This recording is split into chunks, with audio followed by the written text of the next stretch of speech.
Buenas tardes, profesor. Mi grupo y yo tienen el gusto de exponer para usted los fundamentos de la educación, dando inicio de esta manera con el primero de ellos, los fundamentos filosóficos. Los fundamentos filosóficos forman parte de las bases éticas y morales que permiten pensar en un ideal de hombre, de ciudadano, que ha de formarse en las aulas con una serie de atributos y características, de habilidades y capacidades para integrarse a la sociedad. Básicamente, esto se refiere a que de alguna manera el conocimiento puede adquirirse de muchas formas, pero ese trabajo en el aula, junto con otros compañeros, socializando, es el que al final va a dar ese fruto en que ese ciudadano pueda adquirir esas habilidades y ponerlas al servicio de la sociedad a futuro. No solamente es el aprender, sino también el aplicar ese conocimiento y el ser útil a nivel social, incluirse con ese conocimiento dentro de la sociedad. Y esa es la importancia del aula, y eso es lo que vamos a destacar. De esta forma, John Dewey, en 1987, en su conocido credo pedagógico, dijo que creo que el individuo al que es preciso educar es un individuo social y que la sociedad es una unión orgánica de individuos. Ahora vamos a hablar de las principales corrientes filosóficas que han dado forma a la educación. Estas incluyen el idealismo, el realismo, el pragmatismo y el constructivismo. El idealismo es una corriente filosófica que sostiene que la realidad es fundamentalmente mental o espiritual. En el contexto educativo, el idealismo enfatiza la importancia de las ideas y los valores. Los educadores de esta corriente creen que la educación debe centrarse en el desarrollo del pensamiento crítico y la búsqueda de la verdad. Uno de sus principales exponentes es Platón, y él argumentaba que la educación debe guiar a los estudiantes hacia el conocimiento de las ideas, que son las verdades eternas y universales. Aquí podemos mencionar los principales, o más bien los principios del idealismo en la educación: el desarrollo del pensamiento crítico, énfasis en las artes y las humanidades y la búsqueda de la verdad. Pasamos a la siguiente corriente, que es el realismo. Es totalmente lo opuesto al idealismo, que sostiene que la realidad existe independientemente de nuestras percepciones. Esta corriente filosófica se centra en el estudio del mundo físico y en la importancia de la observación y la experiencia. En la educación, el realismo promueve un enfoque basado en la ciencia y la lógica, enfatizando la importancia de la educación práctica y la formación técnica. Aquí podemos mencionar los principios del realismo en la educación, que es una educación basada en la experiencia, aprender a través de la observación y la práctica. El énfasis en la ciencia, fomentar el estudio en las ciencias naturales y sociales, y el desarrollo de habilidades prácticas, preparar a los estudiantes para el mundo laboral. Continuamos con la siguiente corriente, que es el pragmatismo. Es una filosofía que se centra en la acción y en los resultados prácticos. En el ámbito educativo, el pragmatismo sostiene que la educación debe ser relevante y útil para la vida cotidiana de los estudiantes, aplicar el conocimiento dentro de la vida cotidiana, de las actividades diarias. John Dewey, uno de los principales defensores del pragmatismo en la educación, argumentaba que el aprendizaje debe ser una experiencia activa y participativa. Los principios del pragmatismo en la educación son aprendizaje activo, fomentar la participación y la colaboración en el proceso educativo, relevancia en la educación, conectar el aprendizaje con la vida real y las experiencias de los estudiantes, la resolución de problemas, enfocar la educación en la capacidad de los estudiantes para resolver problemas prácticos. Y por último, entonces, el constructivismo, que es una teoría del aprendizaje que sostiene que los individuos construyen su propio conocimiento a través de experiencias y reflexiones. Esta corriente enfatiza la importancia del contexto social y cultural en el aprendizaje. Los educadores constructivistas creen que los estudiantes deben ser activos en su proceso de aprendizaje, explorando y descubriendo conceptos por sí mismos. Los principios del constructivismo en la educación son aprendizaje centrado en el estudiante, que eso es adaptar la enseñanza a las necesidades e intereses de los estudiantes, la colaboración, formar el trabajo en grupo y el aprendizaje social, y la reflexión, promover la autoevaluación y la reflexión sobre el propio proceso de aprendizaje.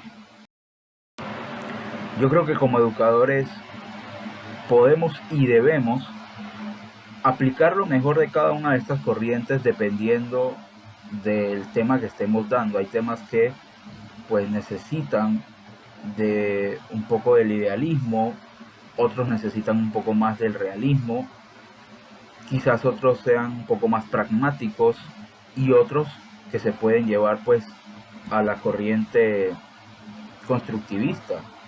Entonces pienso que no debemos cerrarnos en un solo enfoque o en una sola de estas corrientes, sino que podemos ampliar nuestros recursos como profesores, como educadores, para lograr pues que ese proceso de aprendizaje sea mucho mejor. Muchas gracias. Muy buenas, les habla Alberto Sanjur. Vamos a comentar rapidito sobre los fundamentos epistemológicos de la educación. Este se basa en lo siguiente, que el conocimiento se construye a partir de experiencias propias que integran en realidades complejas, dinámicas y diversas. La epistemología es una rama de la filosofía que estudia el conocimiento también, su naturaleza, posibles alcances y fundamentos, ¿no? La epistemología también estudia las circunstancias históricas, psicológicas y sociológicas que llevan a la obtención del conocimiento científico y los criterios por los cuales se lo justifica o se invalida, así como la definición clara y precisa de los conceptos epistémicos más usuales como la verdad, objetividad, realidad o justificación. Eh, la- el estudio de, esta, de este fundamento se divide en dos partes. El empirismo, que es el que habla del conocimiento que se hace por experiencia y que es contrario al racionalismo, que considera que la fuente del conocimiento es la razón, no la experiencia. Luego se contradice un poco en ese ámbito. Ahora, en el ámbito educativo, los principios epistemológicos son los principios filosóficos que sustentan el tipo de persona que se quiere formar en una institución educativa. Estos principios sustentan las cualidades cognitivas, éticas, sociales y afectivas del sujeto en formación. Entonces, la orientación epistemológica de la investigación educativa hace referencia a los presupuestos filosóficos, los fundamentos teóricos, los procedimientos metodológicos, estrategias técnicas, instrumentos que se utilizan para investigar la ciencia de la educación. Generalmente los debates de la epistemología se agrupan en torno a cuatro áreas centrales, que nomás voy a mencionarlas, el análisis filosófico de la naturaleza del conocimiento y las condiciones requeridas para que una creencia haga parte del conocimiento, recursos potenciales del conocimiento y creencias justificadas, la estructura del conocimiento o de la creencia justificada, el escepticismo filosófico, que entonces es el cual cuestiona la posibilidad del conocimiento y problemas relacionados como si el escepticismo fuera una amenaza para nuestro conocimiento común y si es posible refutar algunos argumentos escépticos. No hay que olvidar que el conocimiento no es una opción, sino una necesidad humana que durante siglos nos ha llevado a querer comprender nuestro entorno y los porqués de todo cuanto ocurre. Entonces, la epistemología, pues, nos debe invitar a una profunda reflexión sobre la evolución y el recorrido de la educación moderna. ¿Repetiremos los patrones actuales o buscaremos un sistema transformador? Todo ello puede ser respondido por esta rama filosófica que hoy en día es más importante que nunca.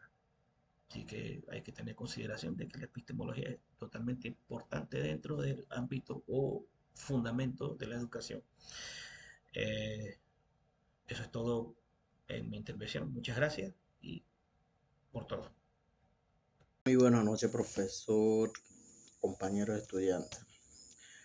A mí me corresponde hablar al respecto de las funciones socioantropológicas.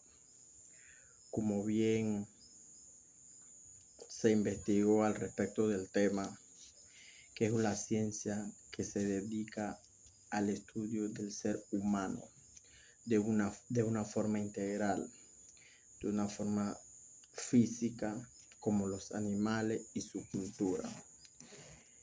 El rasgo biológico también abarca materia de estudio, recurre a herramientas de conocimiento producido por las ciencias sociales y las ciencias naturales. La aspiración de la disciplina socioantropológica es producir conocimientos sobre el ser humano en diversas esferas, intentando abarcar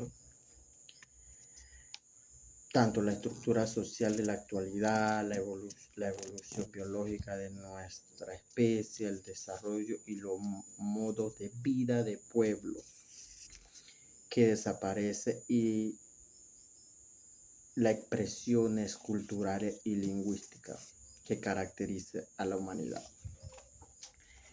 También se refiere a roles y actividades que desempeñan individuos, grupos y estructura dentro de la sociedad.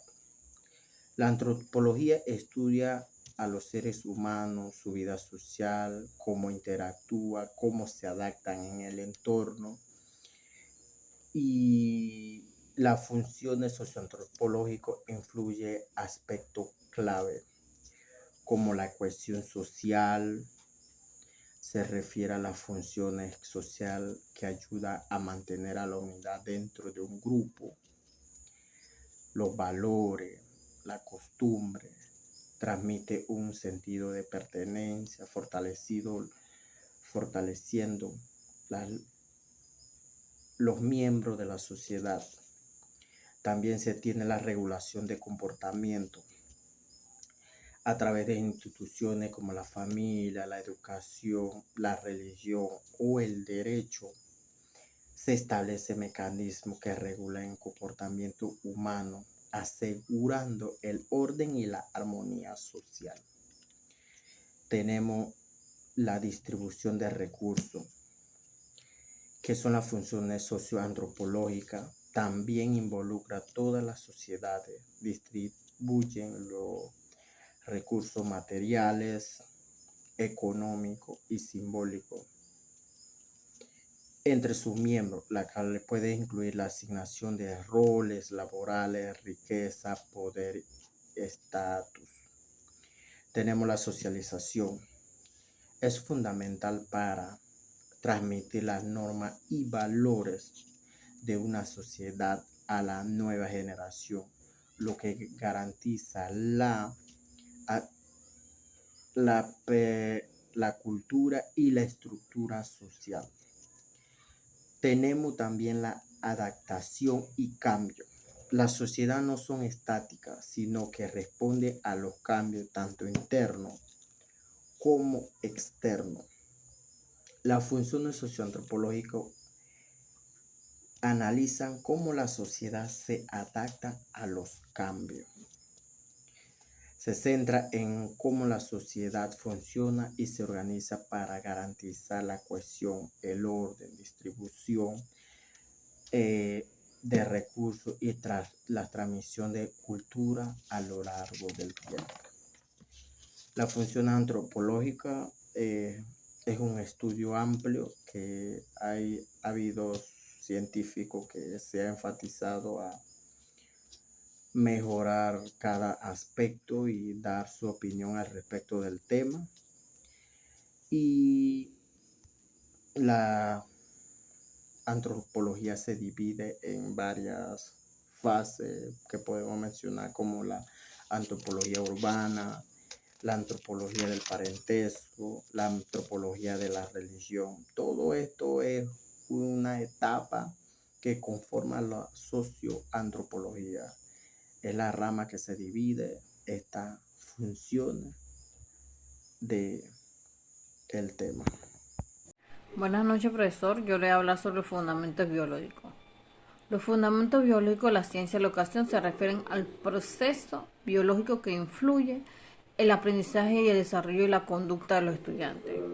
Estas bases son esenciales para entender cómo las características del sistema del cerebro, el sistema nervioso y la genética y otros factores fisiológicos afectan la capacidad del individuo para aprender y retener información, adaptarse a diferentes situaciones.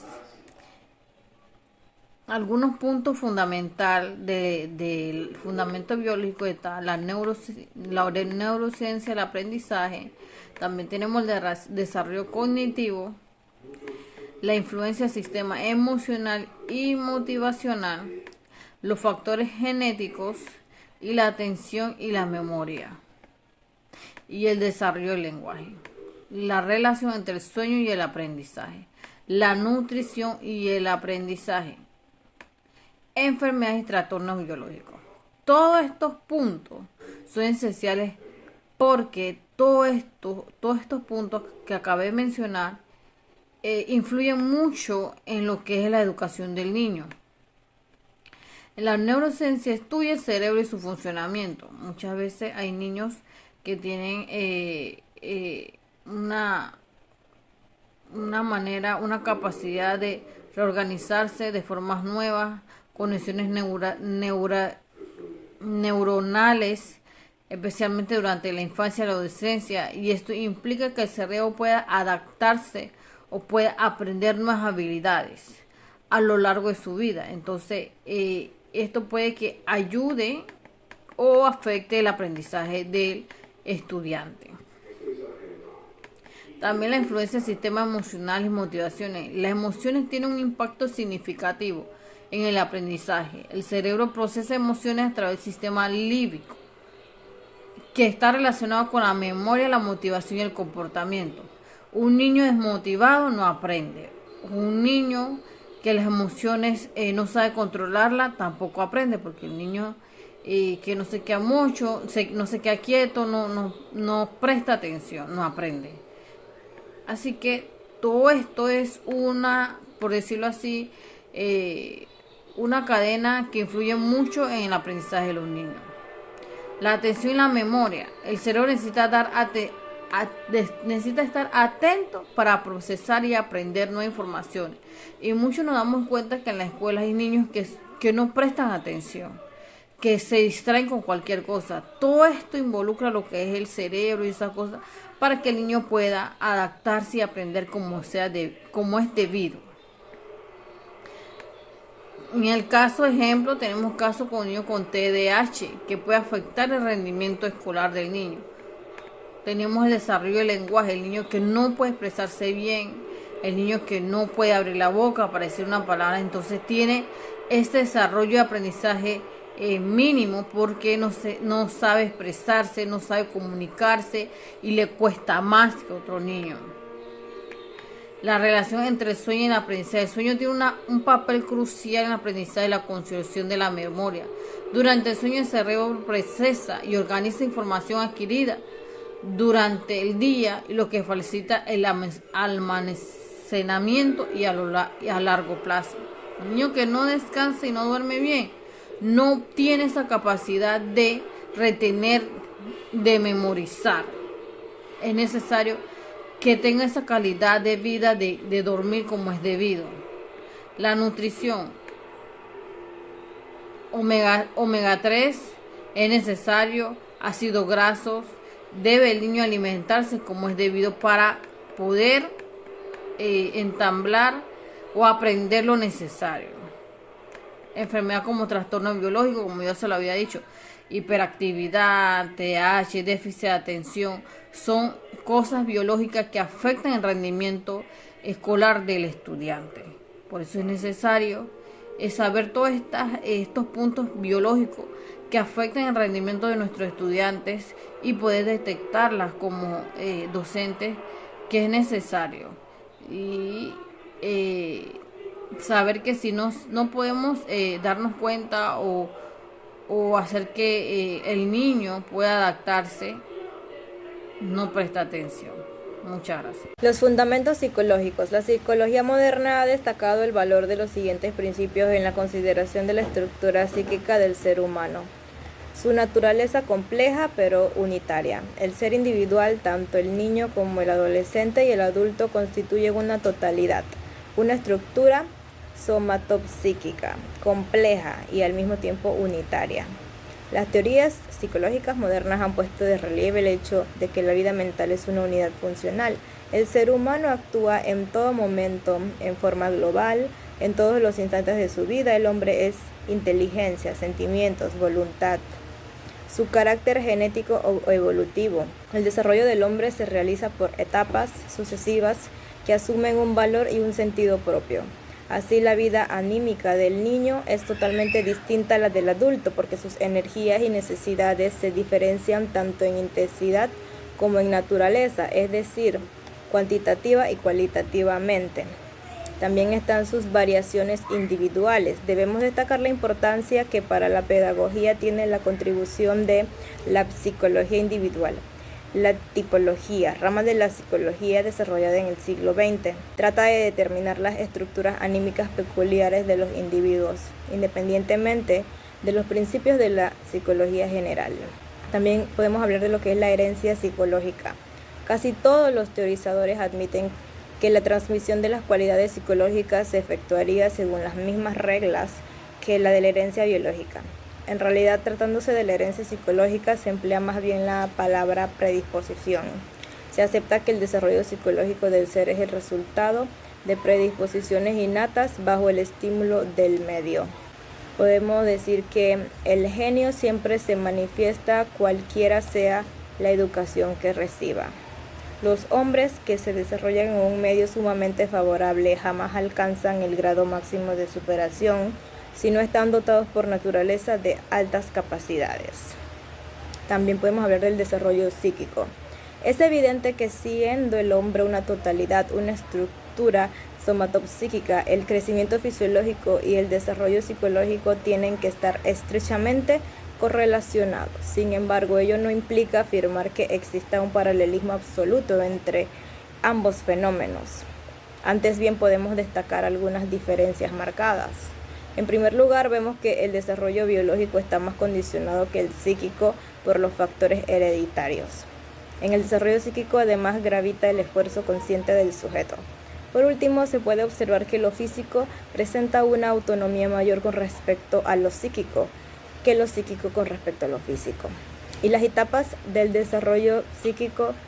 La crisis de la pubertad divide el desarrollo fisiológico y psíquico del ser humano en las dos grandes etapas que atraen el interés del pedagogo, la infancia y la adolescencia.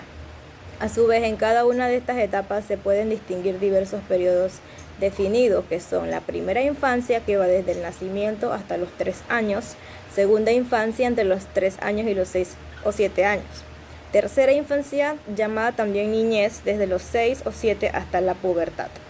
Luego sigue la adolescencia puberal, desde los 12 o 13 años, más o menos, hasta alrededor de los 16 años. Adolescencia juvenil va desde los 16 años, más o menos, hasta los 20 o 21. Algunos psicólogos han relacionado los periodos del ser con la evolución de los intereses. Se han establecido, partiendo de esta base, numerosas clasificaciones que tienen en cuenta los intereses dominantes de la actividad mental del ser en cada edad. Tomaremos como ejemplo la de Claparede, periodo de los intereses perceptivos durante el primer año, periodo de los intereses del lenguaje durante el segundo y tercer año de vida, periodo de los intereses generales, despertar individual, edad en la interrogación, de los 3 a los 7 años, periodo de los intereses especiales y objetivos de los 7 a los 12 años, periodo de los intereses éticos sociales, intereses especializados e interés relativo al sexo, periodo sentimental, de 12 a 18 años y aún más. Periodo de interés subordinado a un interés superior, ya sea un ideal o simplemente el interés de conservación personal en la edad adulta. Los 4 primeros periodos corresponden, según Claparede, a la época de adquisición y experimentación. El quinto a la época de organización y de valoración. Y el sexto a la época de producción, que es el periodo de trabajo. Muchas gracias. Buenas noches, compañero y profesor. En esta ocasión le voy a hablar un poco sobre los fundamentos pedagógicos. Esto quiere decir que eso significa qué son el saber, el discurso sobre la educación, la historia de la enseñanza y la educación, la filosofía de la educación y el saber riguroso sobre la enseñanza, que es lo que nos ayuda a validar científicamente todos los conceptos que nos da estos fundamentos. Esto también son el campo de estudio que se enfoca en el análisis del proceso educativo y el desarrollo para la interpretación, las normativas y los criterios de la educación. Dentro de los fundamentos pedagógicos podemos encontrar que su principal área es la pedagogía, y esto ayuda al docente a conocer un método de enseñanza para el aprendizaje. Algunos de los, ¿cómo le digo?, principales métodos que se utilizan o principios que tiene la pedagogía. Se utiliza lo que son el juego, la unidad, el bienestar, actividades, la relación, el significado y la potenciación. Son una de las principales características de la pedagogía. Esto quiere decir que, basado en un análisis de los procesos educativos, estos se desarrollan a lo largo de la vida de todas las personas. Esto también implica un enfoque muy teórico que ayuda a la reflexión en la relación entre la enseñanza y el aprendizaje. Basado en Beillarot,